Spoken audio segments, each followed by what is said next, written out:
Hello, everybody, and welcome back to Swampy Comics. I'm Swampy, and today we'll be doing the tier list for this week's new comics. What is it, October 22nd, 2025?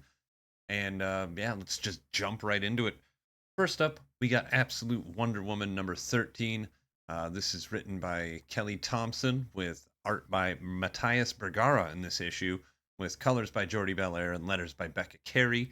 And in this issue, we have Diana kind of just heroing about in a manner of speaking. She's out of the maze, and so we're in into the start of a little two-issue story arc here with her, where she is getting called to all sorts of strange disturbances all over the world that happen to be caused by this lightning being of sorts.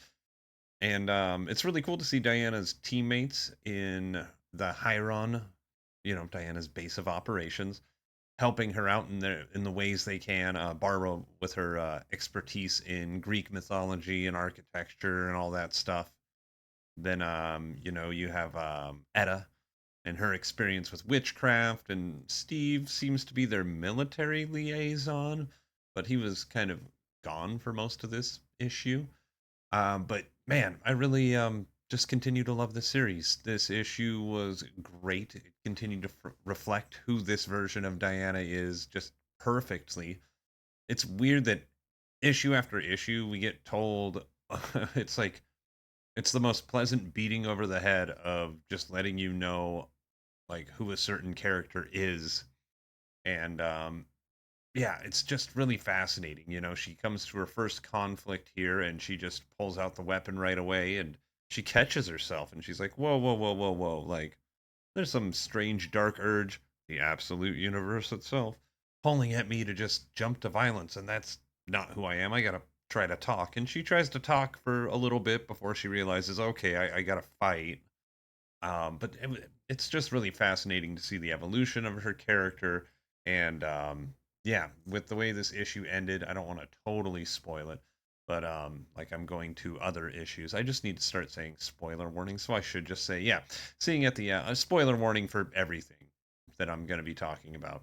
But yeah, seeing at the end of the issue, it's some strange version of herself that she realizes is being inflicted upon the world because of the good she's doing is really cool to see. Kind of what I think we're going to learn is alpha energy versus omega energy here kind of soon. I mean, that's definitely what they're leaning towards. And yeah, wow, it was just really good. And Matthias Bergara on the art, get doing this guest spot for Hayden Sherman, the usual artist, just an absolutely great job. And the storytelling with the art was just superb. I really enjoyed this issue. One of my favorites of the run so far, for sure. So yeah, let's throw this one in. We'll go A tier. Yeah, let's reserve S tier for super special stuff. And we're going to see S tier this week, of course, because I can't help but put something in there every week. But anyway, let's move on to our next comic. What do we got? We got Detective Comics 1102.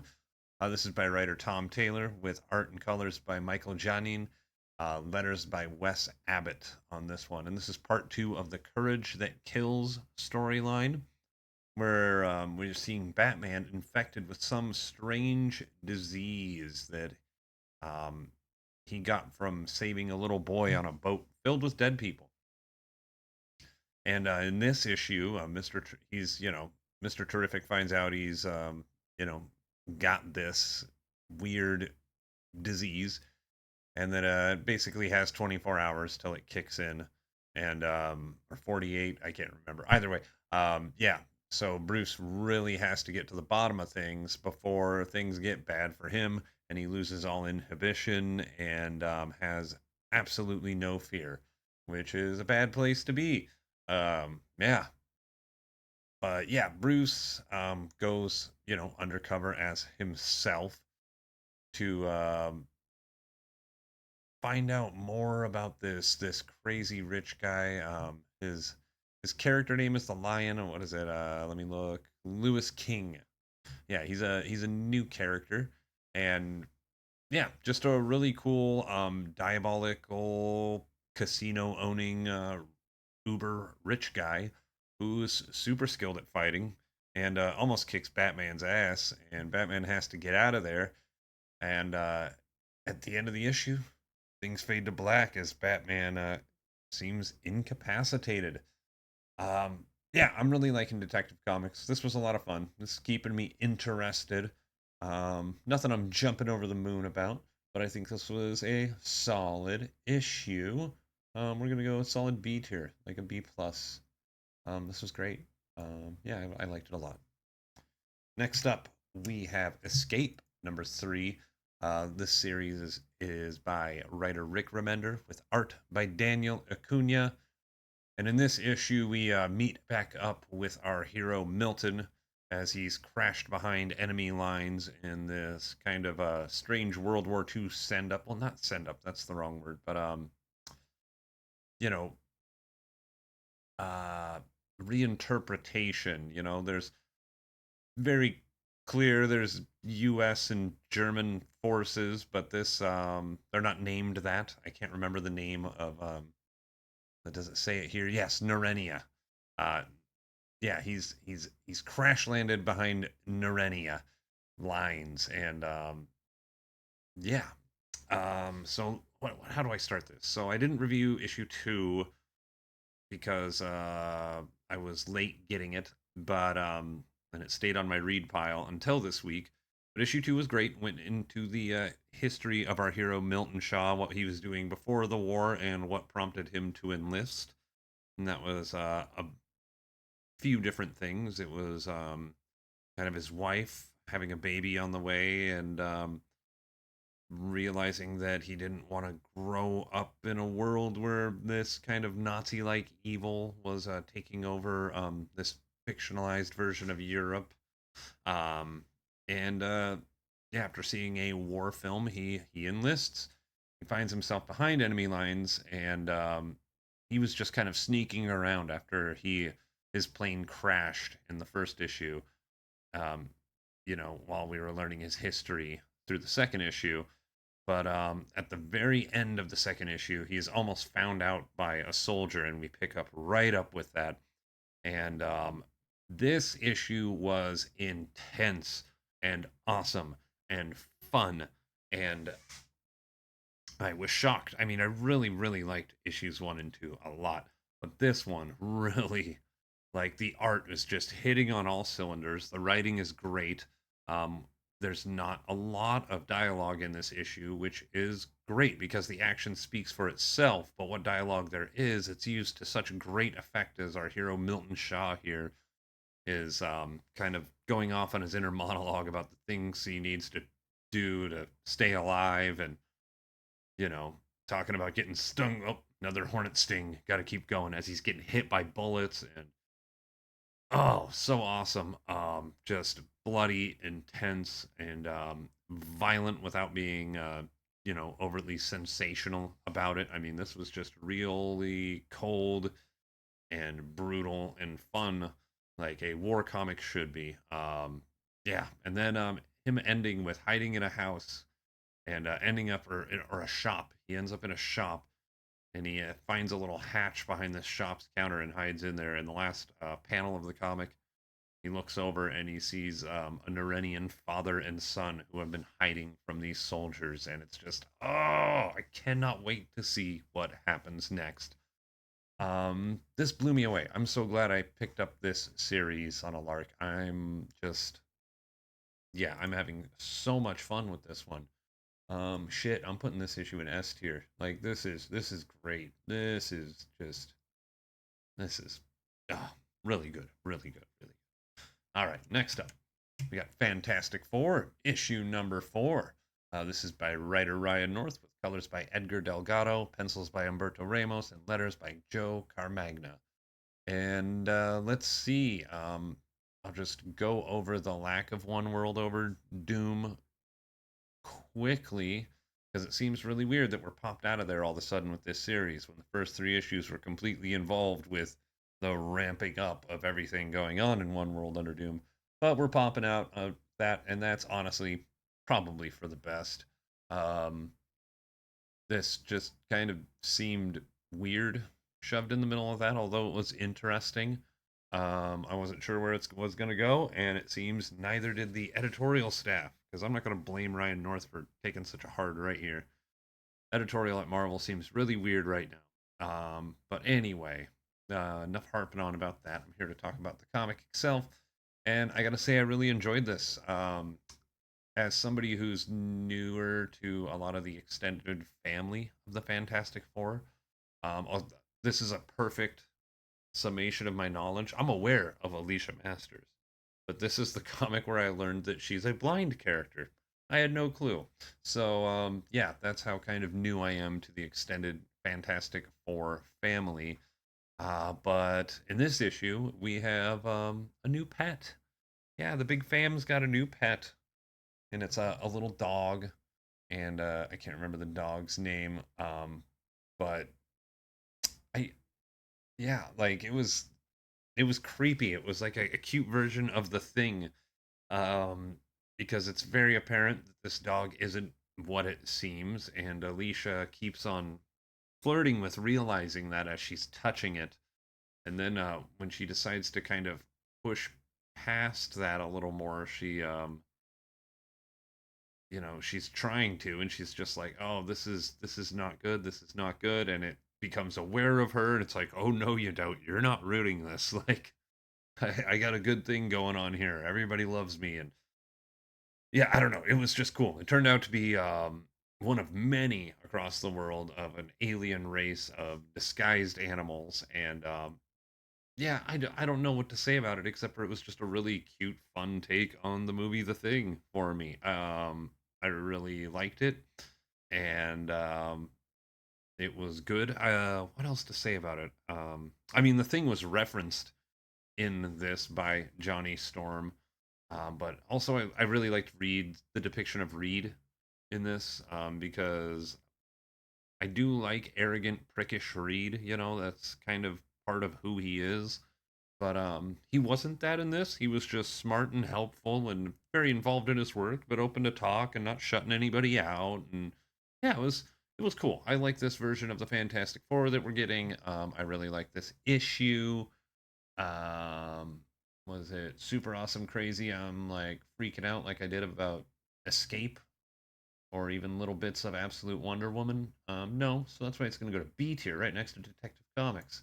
Because it was a great comic. It was a great, good, fun comic. Yeah.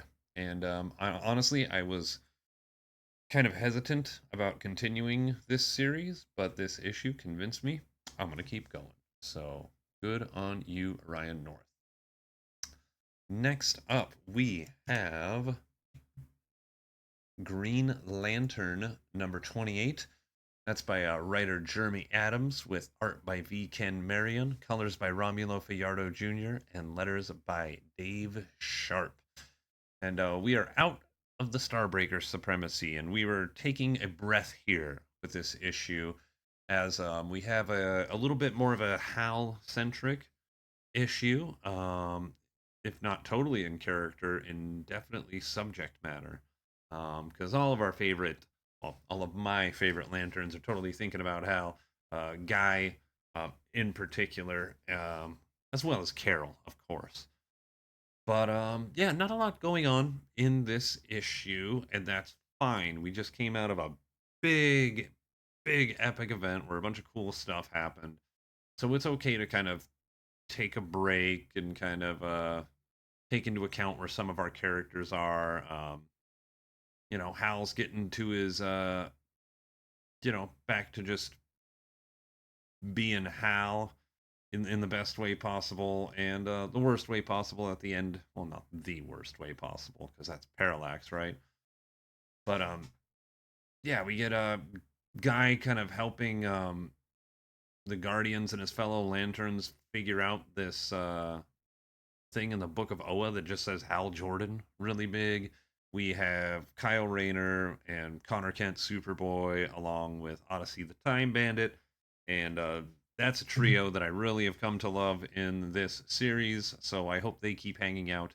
But you have them kind of testing out Kyle's ability to harness his and express his White Lantern abilities because he's the only one that can do that, which is really cool. Everybody's working on something different. Notable absences in this issue were the weird cliffhanger from the wrapping up of Starbreaker Supremacy with John Stewart. Didn't see anything from Kelly in this issue, which I thought was a little strange, but I also it may be drawing a blank if she kind of went off somewhere at the end of the last issue of the Starbreaker Supremacy. But anyway, at the end of this issue, we get Cal and or Hal and Carol about to go out and have a nice dinner and have a date and maybe stay in. He likes the way Miss Ferris thinks. But he gets called away to Star City, and his old buddy Ollie needs his help. And Carol's cool and she's patient with it because she loves Hal, but she's bummed and she is just like, I want my Hal and I want my Hal time, and am I ever gonna get that? And Hal's not just going off to party; he has a duty as a lantern, and he takes it seriously. And yeah, I don't know. I can't wait to see where we go from here. I really enjoyed this issue, but not a lot happened. So I think we're just gonna have a lot in B tier this week right now. But yeah, this is good. I'm still thoroughly enjoying this run, and this was also just a much needed breath of fresh air before we dive back into crazy epic space storytelling.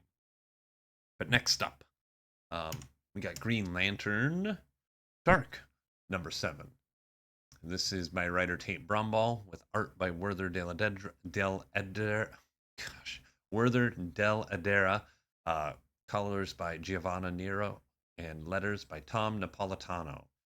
And in this issue, the Great Elseworlds miniseries, which I did find out, yes, is officially in like the Tangent universe, um, is it's coming to a close as our hero Rena, who was defeated after a betrayal by Beast Boy last issue, kind of comes to terms with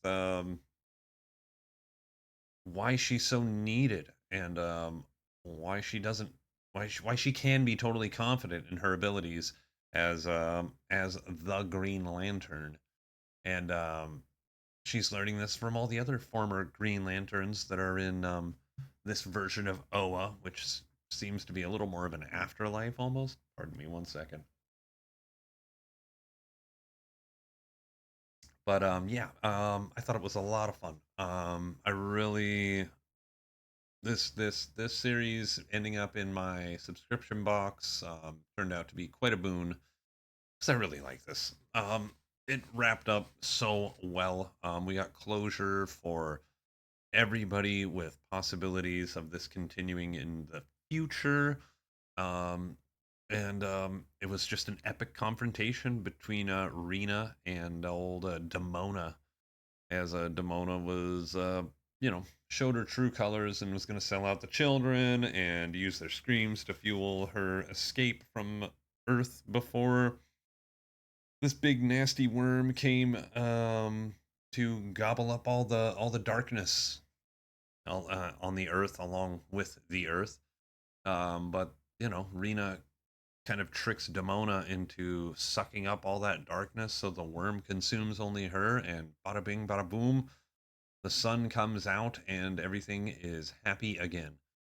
Yeah, this was a great close. This was a great close to a really fun fairy tale take on superhero books and the Green Lantern mythos in particular. I just really like all the different interpretations you can do with this. So yeah, I'm throwing Green Lantern Dark #7. This is going into the A tier. This was a fantastic close to a fantastic miniseries. All right, next up. This one's a doozy. I don't know how much I can say about this because I did like this issue, but boy, oh boy, was it a mess. Let's just keep it short and sweet. While the DCKO is going on, you have Mr. Terrific. Well, DCKO is going on with all our, big stars there. Then you have the Titans helping evacuate Earth. And then you have the Justice League kind of trying to fix time. And Mr. Terrific is leading a new group called the Terrific 10, himself included, of Mr. Terrific and 9 other time displaced heroes as they venture to hell. And yeah, um, not sure. It was a lot of it was it's good, but it's a little messy. I like this a lot.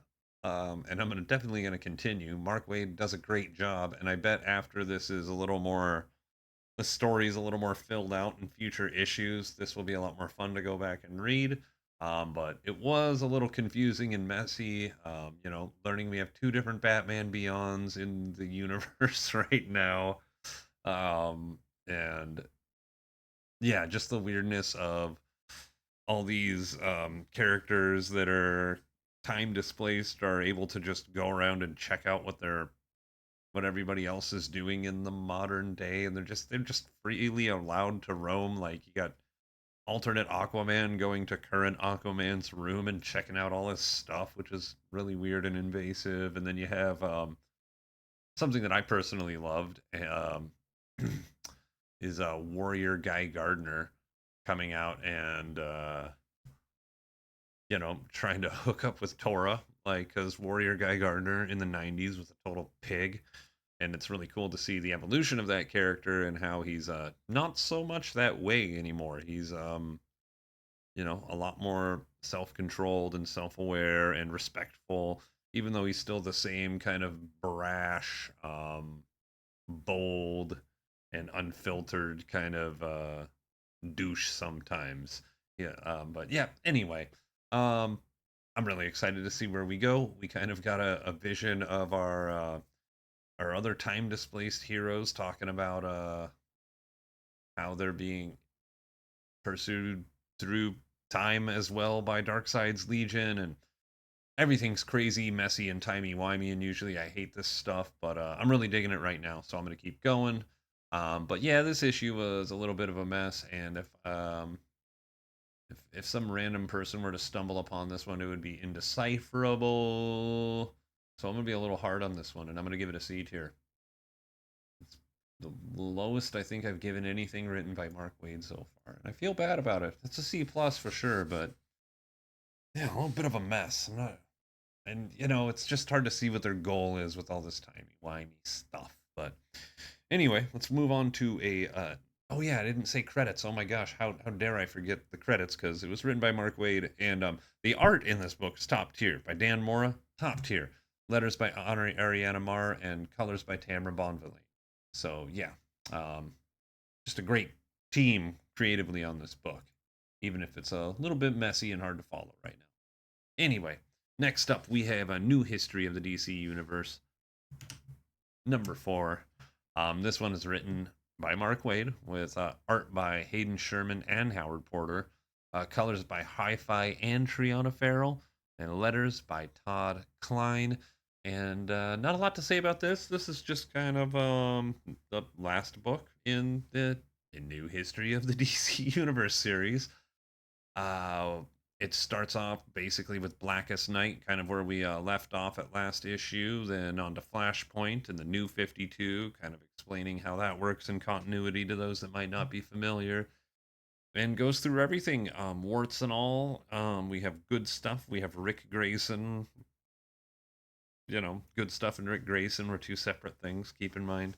But I really like that they included, obviously they're going to include the best of the best and all the cool storylines that everybody knows and all the cult favorites that maybe weren't the best sellers but were really critically well received.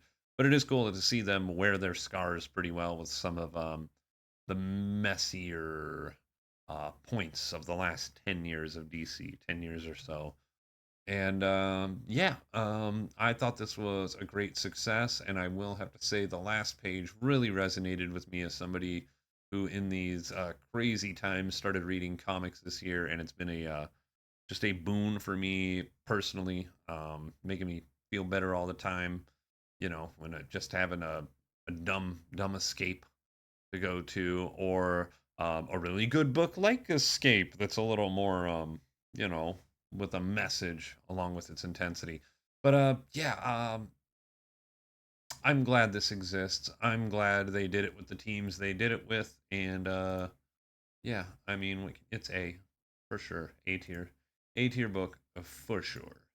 But yeah, not a whole lot more to say. But I do I between this and Absolute Wonder Woman, I tell you what, like I am going to pre-order Batman, Dark Patterns, and pretty much anything else that Hayden Sherman does at this point because they have become one of my favorite artists, just hands down.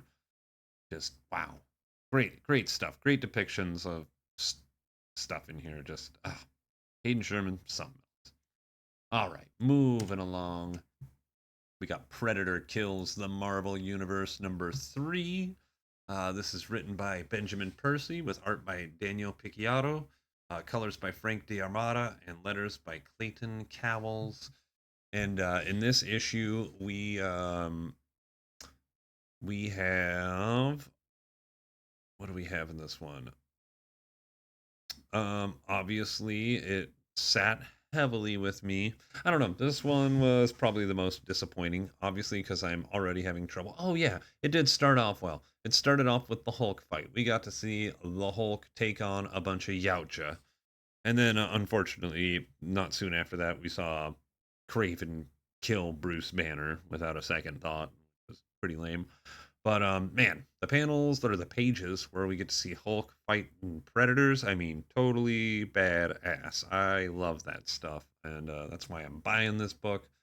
But this one was a little more lackluster. It lacked a lot, didn't have a lot of the crazy moments of the other book. I mean, we did have some cool stuff like Hulk ripping a predator in half and just seeing that green blood fly everywhere.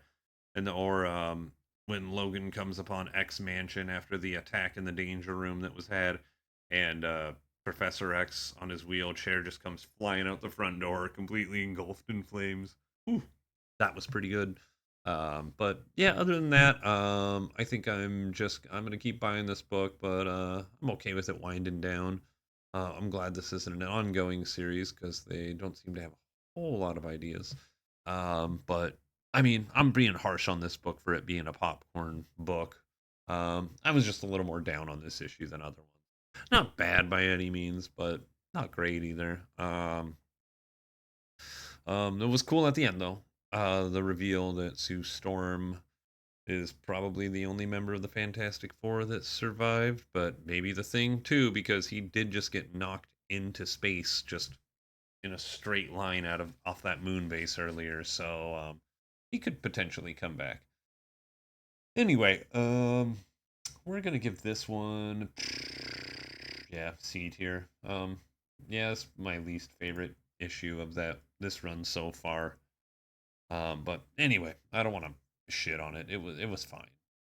Next up, we got Skinbreaker #2. This is by writer Robert Kirkman with art by David Finch, colors by Annalisa Leone, and letters by Russ Wooton.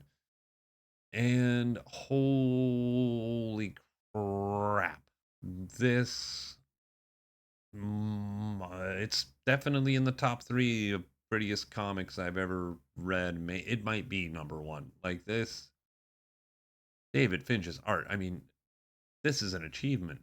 Like everything with these characters is so expressive and detailed, and the world is so detailed. And Robert Kirkman with the storytelling here. I felt it was good last issue and a little simplistic, but this one was tugging on me, and the panels they set up, and the big double page spread that's the culmination of the fight. Which I mean, I said spoilers at the beginning, but where Enoch kills his chief to take over as chieftain was just so painfully beautiful. Like I'm so glad. This along with Escape, like I feel so privileged that I got in the ground floor with these. Like this is fun stuff, and everybody should be checking this out. If it even looks the slightest bit cool to you, you should be reading Skinbreaker. And I love at the end of this issue, you kind of got the big reveal about what this series will actually be about. And it's going to be about an elder Anak after he's been chieftain for decades and decades. We see him turn, like, we get this big full double page spread of him young, and you turn the page, and there he is old. And I mean, just this, just, oh, wow. Yeah, S tier. Like, I can't wait to see what we have in store for things with Skinbreaker. This is a special one. This is this is quickly becoming the book that I'm most excited for every month. Um, and as long as they stick along the same release schedule, these two books that are right next to each other will be so anticipated for me every month. Because next up, we're going to talk about Superman number 31. This is by writer Joshua Williamson, with art by Eddie Barrows, inks by Eber Ferreira, colors by Alejandro Sanchez, and letters by Ariana Mar. And in this episode, we have Clark kind of. This is all the DCKO prep from Clark's point of view. I mean, everything from the meeting with Doomsday or Time Trapper and the World for the Quantum Quorum to you know figuring out how the Titan and helping the Titans evacuate everybody on Earth. And we got a little because I gotta say, like in that Titans episode where they or issue where they evacuated Earth that I reviewed last week, I felt it was a little rushed. I was just kind of like, oh, okay, well, they just have big ships all of a sudden and we're going. Fine, whatever. It's comic books. It's a crazy event. I'll let it slide. But in this issue, we get it explained. It was LexCorp and, people with superpowers helping pump these things out. And it, it was just really cool to get all this background about how everything's working and what everybody's doing and getting all these different point of views for just ramping up for DCKO to really start going off in December with Fight Month, as they're calling it.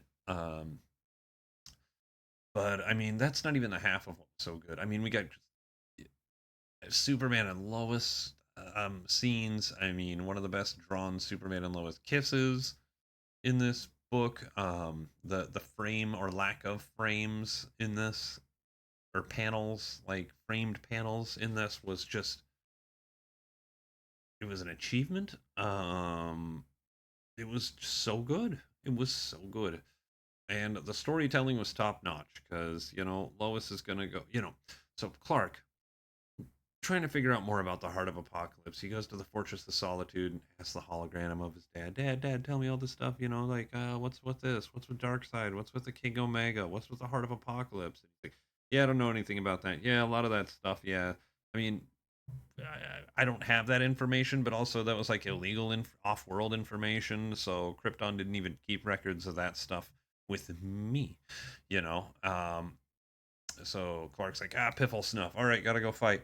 And he says his goodbye to Lois, and he goes to fly away. And Lois is just like, something ain't adding up. She's like, no, no, hold on. And she goes to the Fortress of Solitude and starts talking to the hologram of Jor-El, and it's just like, I'm gonna conduct this like the interview.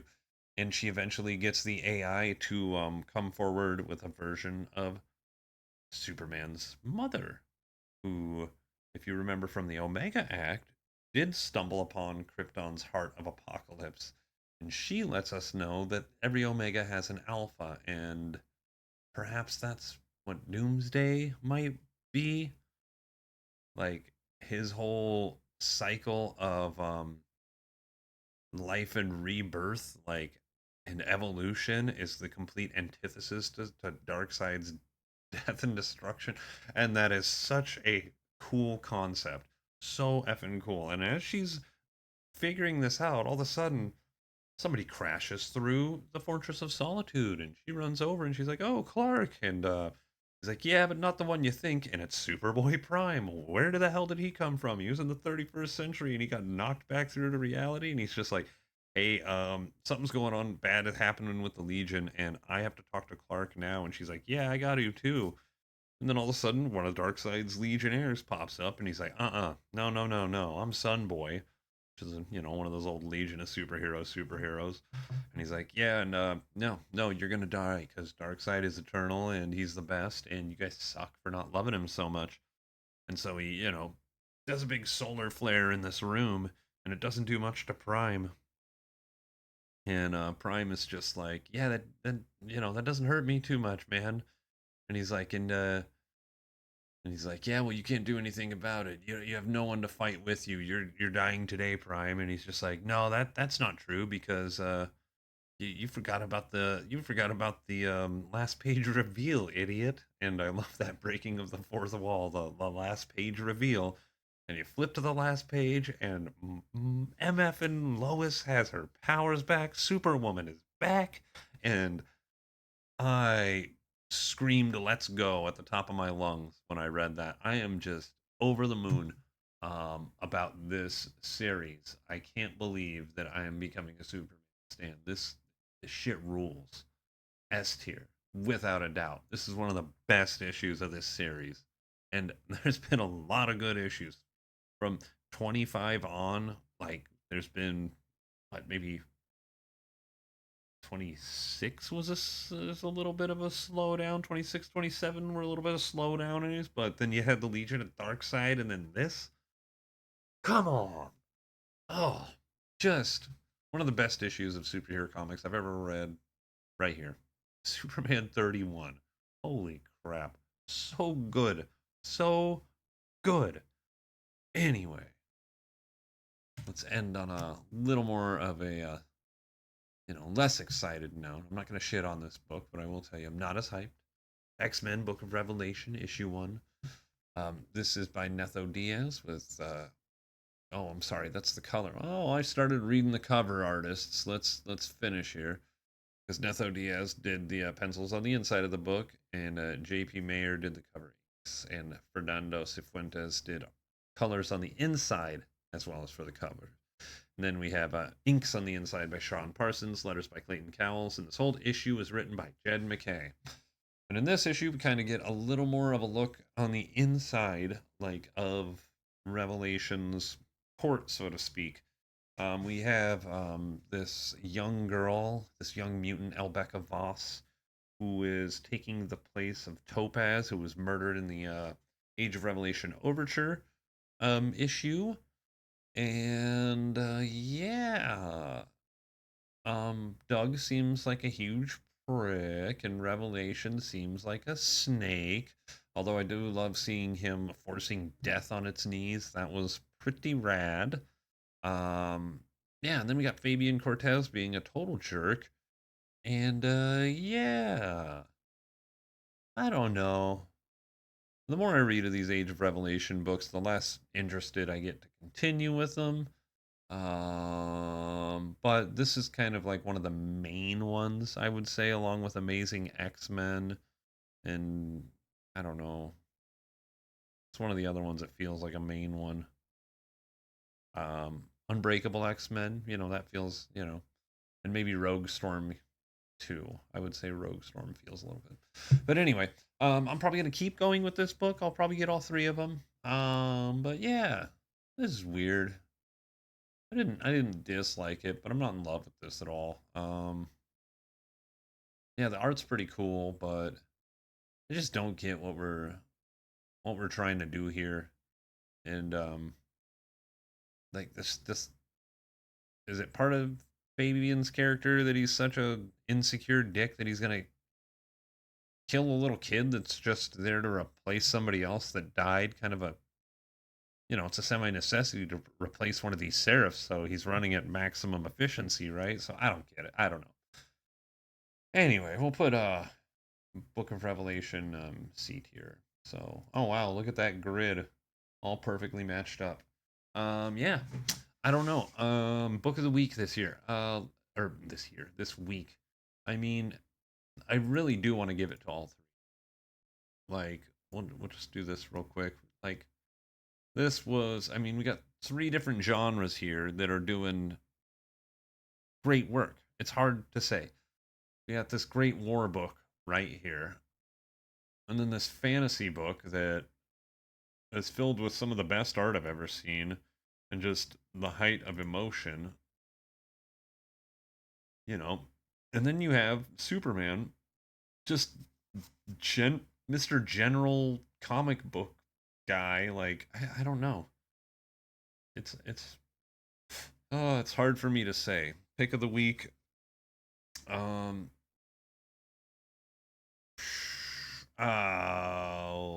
Let's do. I'm gonna do Skinbreaker. I'm gonna say Skinbreaker just because the art was so amazing, and I almost did Superman because it is so good.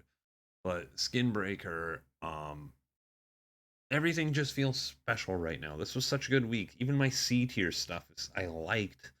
I'm just trying to be a little more picky with throwing out good grades, or everything's gonna be S and A tier, and that's boring. Um, that's not very nuanced, but I yeah, Skinbreaker was just so great. Um, wow, just like I can't wait to go back and read it again and again. And I'm seeing the treasury editions out there, and I wish I could afford to just buy this series like that. But $15 is an issue. An issue is quite a bit. But I really hope they release like a trade or a hardcover in treasury edition style. Because seeing this art all big like that would be fantastic. But yeah, that is the tier list for this week. So thanks for watching, everybody. If you'd like and subscribe, that would be super helpful. Leave a comment below. I'd love to hear from people or any corrections you might have if I misspoke or got something totally wrong. I don't mind hearing that. But yeah, until then, we're gonna do our whole preview list. Video is gonna be up next Tuesday. So until we get there, thanks for watching and keep reading.